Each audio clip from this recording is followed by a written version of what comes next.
ज़हीर साहब, आपका बहुत बहुत शुक्रिया है।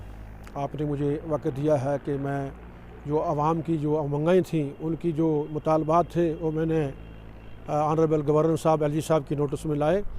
तो हमारा उनसे प्रोग्राम जो था वो 10 को था, लेकिन उन्हें एक सेमिनार में गुजरात जाना था, तो 10 को बात जो है वो अधूरी रह गई। तो 13 तारीख को हम उनसे मिले 1 बजे। बड़ा अच्छा हमारा जो है उनके साथ मुलाकात जो रही है। मेरे हमरा शेख मुज़फ़्फ़र साहब भी थे कश्मीर से। तो हमने जो मेमोरेंडम दिया, जो मुतालबात हमारे थे, तो हमने उनसे ये सबसे पहले उनका ये शुक्रिया अदा किया कि उन्होंने रियासत में अमन कायम करने में बहुत बड़ा उनका योगदान रहा है, और यहाँ तामीर व तरक्की के लिहाज से, दीगर मामलात के लिहाज से गवर्नर साहब का जो है, एलजी साहब का बड़ा अहम रोल रहा है। तो हमने उनसे ये गुजारिश की कि हमारा जो ये बॉर्डर एरिया है, उसमें तो सारा बॉर्डर ये हमारा बैंडर, अपना गुलपर, ये खड़ी करमाड़ा, कीरनी, मंतहार, शाहपुर, ये सारा सेक्टर, फिर ये मंडी का सारा सेक्टर जो है ये बॉर्डर एरिया आता है। तो मैंने उनसे गुजारिश की कि स्पेशल यहाँ भर्ती की जाए नौजवानों की, पुलिस में, बीएसएफ में और आर्मी में भी भर्ती की जाए, सीआरपीएफ में भर्ती की जाए। तो उसे उनके साथ ये गुजारिश की उस मेमोरेंडम में।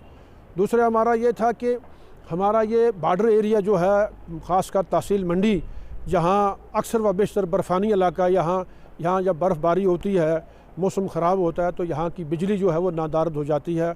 तो हमने उनसे गुजारिश की कि सोलर प्लांट के तहत, सोलर के ज़ुमरा में इस इलाके को लाया जाए। तो ये उनसे गुजारिश हमने की। फिर हमने उनसे ये गुजारिश भी की कि ये बड़ी दरीना मांग थी, पुंछ जम्मू रोड जो है इसको 4 लेन किया जाए। तो उनके प्रपोज़ल में थी कि अखनूर तक जो है 4 लेन लाई जाए, आगे से वो चाहते थे कि ट्रिपल लेन जो है। तो हमने उनसे गुजारिश की कि डबल लेन तो पहले ही ये रोड है, जम्मू पुंछ पहले ही डबल रोड है। तो हमने उनसे गुजारिश की कि इसको 4 लेन का ज़ुमरे में लाया जाए। और जो टंडल हमने गुजारिश की उनसे मंजाकोट से पोठा तक, तो उन्होंने फरमाया कि ये मंजाकोट से माटा तूड़ियाँ के लिए। तो हमने गुजारिश की कि इसको पोठा तक किया जाए, ताकि हमारा 100 किलोमीटर जो है कम हो जाएगा, और जंगलात का जितना एरिया है ये उससे बाहर हो जाएगी रोड, ताकि हमारे आने वाले सिक्योरिटी जो रीज़न है, हमारे फ़ौज का जो हमारा अमल दखल रहता है, फ़ौज का आना जाना, छुट्टी पे जाना, यहाँ मुल्क की हिफाजत के लिए आना, तो वो भी सुरक्षित हो जाएंगे। इस बात को भी उन्होंने एक्सेप्ट किया।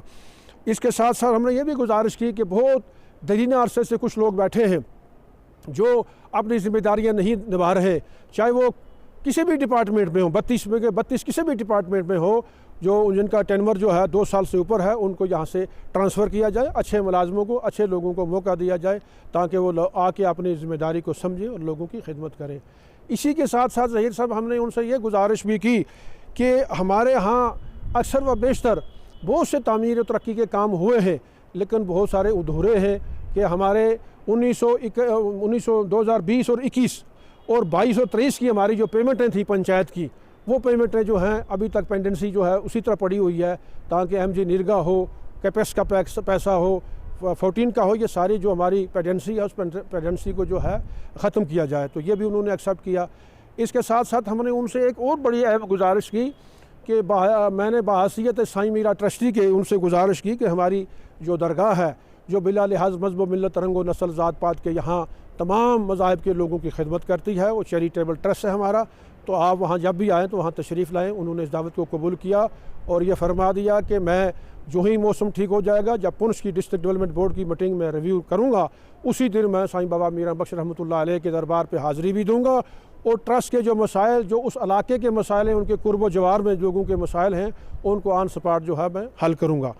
तो इसके साथ साथ मेरी उनसे ये भी गुजारिश रही कि हमारा एक इलाका रह गया है आज तक, जो हमारी एक रोड थी मेन रोड टू सुंदरी, उसके लिए हमने पिछले साल प्रोजेक्ट मंजूर किया, लेकिन फरस्ट की वजह से, इंटरफेरेंस की वजह से वो रोड हम निकाल नहीं पाए।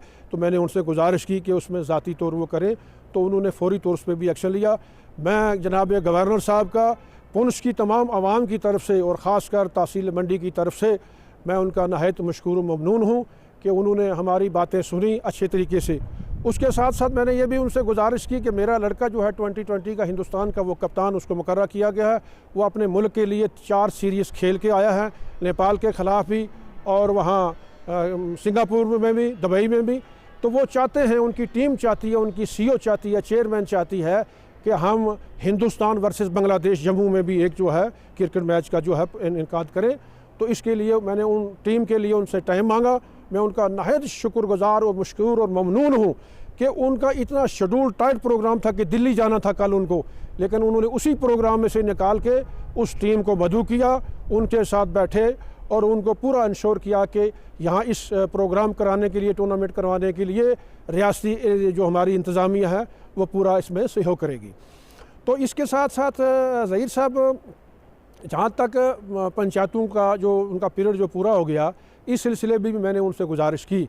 मैंने कहा कि अगर आप हमारा जो एक्ट है 1999 एक्ट, पंचायती राज एक्ट, उसमें ये लिखा हुआ है कि रियासती इंतज़ामिया किसी भी वक्त सर्कुलर के ज़रिया उसमें जो है अमेंडमेंट कर सकती है, उसको आगे बढ़ा सकती है। मैंने उनसे गुजारिश की कि इन पंचायतों को अगर केयर टेकर जो है इनको आगे किया जाए ताकि जो रुके पड़े जो काम हैं वो हो जाए। अब मुसीबत यह है कि हमारे जो लोग हैं, हमारे जो कुछ ऐसे अनासर हैं जो चाहते थे कि बिना काम के जो उनको पेमेंटें मिले, बिना काम के उनकी जो है ऑनरशिप की जाए, तो वो माशाअल्लाह हमारी जो जितने भी सरपंच साहिबान जो सबकदोश हुए हैं, कोई भी पंचायत ले लें तो उन लोगों ने बड़े अच्छे काम किए हैं। और जो मुनाफिक, जो चोर, जो चुगलखोर लोग थे, जो ब्लैकमेलिंग करते थे, लोगों को डरा धमका के पैसा लेते थे, तो वो चीज़ें ख़त्म हुई हैं। तो मैं उनका नहायत शुक्रगुजार हूँ। फिर भी उन्होंने मुझे ज़िला इंतज़ामिया को कहा वक्तन फ़वक्तन जो हमारी मुश्किलातें हैं उनको सुने। तो उसके बाद में इंशाअल्लाह 26 जनवरी पे उन्होंने इंशाअल्लाह हमें मदऊ किया है जम्मू में। तो इंशाअल्लाह मज़ीद जो यहाँ के मामलात, जो मसाइल रह गए हैं, इंशाअल्लाह हम उनकी नोटिस में लाएंगे।